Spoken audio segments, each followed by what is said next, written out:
శ్రీలంకతో ప్రారంభం కానున్న 2 టెస్టుల సిరీస్ భారత క్రికెట్ జట్టుకు ముఖ్యంగా యువ కెప్టెన్ శుభ్మన్ గిల్ మరియు హెడ్ కోచ్ గౌతమ్ గంభీర్లకు అత్యంత కీలకమైనది. అయితే ఈ సిరీస్ కు సంబంధించి కొన్ని ముఖ్య అంశాలు మాట్లాడుకుంటే 1932లో టెస్ట్ క్రికెట్ ప్రయాణాన్ని ప్రారంభించిన భారత జట్టుకు శ్రీలంకతో జరగబోయే ఈ తొలి టెస్టు 600వ టెస్టో మ్యాచ్.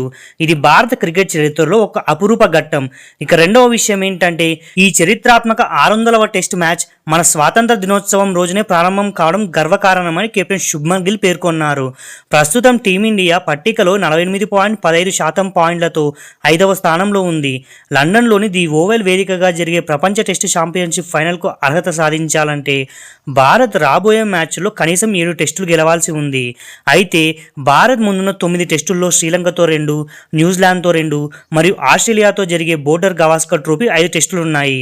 సో ఈ సందర్భంగా శుభ్మన్ గిల్ మాట్లాడుతూ తనపై వస్తున్న విమర్శలను పక్కన పెట్టి WTC ఫైనల్ బెర్తును ఖరారు చేసుకోవడమే లక్ష్యంగా ఈ విజయవంతమైన ప్రయాణాన్ని శ్రీలంక సిరీస్ నుంచే ప్రారంభిస్తామని గిల్ ధీమా వ్యక్తం చేశాడు.